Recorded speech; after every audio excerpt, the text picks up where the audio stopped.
ಬಾತುಕೋಳಿ ತಂದು ಹೊಸದ್ರಲ್ಲಿ ಇದಕ್ಕೇನೋ ವೆರೈಟಿ ಸ್ಪೀಡ್ಸ್ಗಳಿರ್ತವೆ ಮತ್ತು ವೆರೈಟಿ ಏನೇನೋ ಹಾಕ್ಬೇಕೇನೋ ಅಂತೆಲ್ಲ ಅಂದ್ಕೊಂಡ್ರೆ ಇವು ಮಾಡ್ತಾರೋ ಕೆಲ್ಸಕ್ಕೂ ಇವು ಇರೋದಕ್ಕೂ ಒಂದಕ್ಕೂ ವ್ಯತ್ಯಾಸ ಇಲ್ಲ.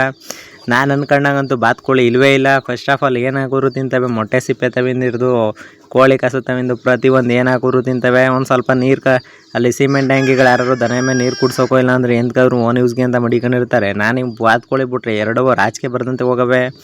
ಫ್ರೆಂಡ್ಸ್ ಇನ್ನೇನಪ್ಪ ಅಂತಂದರೆ ನೀವು ಫಾಲೋ ಮಾತ್ರ ಮಾಡ್ಕೊತಿಲ್ಲ, ಏನು ವೀಡಿಯೋಗಳೆಲ್ಲ ರೀಚ್ ಆಗ್ತಿದೆ, ದಯವಿಟ್ಟು ಫಾಲೋನು ಮಾಡ್ಕೊಳ್ಳಿ. ನಿಮಗೆ ಪ್ರಾಣಿಗಳ ಬಗ್ಗೆ ಅಂದರೆ ಮೊಲ ಆಗಲಿ ಕೋಳಿಗಳಾಗಲಿ ನಿಮ್ಗೆ ಎನಿವನ್ ಇಂಪಾರ್ಟೆನ್ಸ್ ಏನೇ ಇದ್ರೂ ಅಂದರೆ ಅದ್ರ ಬಗ್ಗೆ ರೋಗ ಲಕ್ಷಣಗಳ ಬಗ್ಗೆ ಏನೇ ಎನಿವನ್ ಇತ್ತು ಅಂದ್ರೂ ನಾನೇ ವೀಡಿಯೋ ಮಾಡಿ ಹೇಳಿರ್ತೀನಿ. ಅದರಲ್ಲಿ ಏನೇ ವಿಚಾರಗಳಿದ್ರು ಪ್ರತಿಯೊಂದೂ ವೀಡಿಯೋ ಮಾಡಾಕ್ತೀನಿ ಫ್ರೆಂಡ್ಸ್, ದಯವಿಟ್ಟು ಫಾಲೋ ಮಾಡ್ಕೊಳ್ಳಿ. ಮತ್ತು ಇನ್ನೊಂದೇನಪ್ಪ ಅಂತಂದರೆ ಬಾತುಕೋಳಿ ಸಾಕೋದು ತುಂಬ ಈಸಿನೇ, ಏನು ಕಷ್ಟ ಇಲ್ಲ. ಅಂದರೆ ಫಸ್ಟು ನಾನು ಅಂದ್ಕೊಂಡಿದ್ದೆ ಇದಕ್ಕೇನೋ ವೆರೈಟಿ ಫುಡ್ಸ್ ಎಲ್ಲ ಇರುತ್ತೆ ಅಂತ. ಎನಿವನ್ ಏನು ಹಾಕಿದ್ರು ತಿನ್ನುತ್ತೆ ಫ್ರೆಂಡ್ಸ್.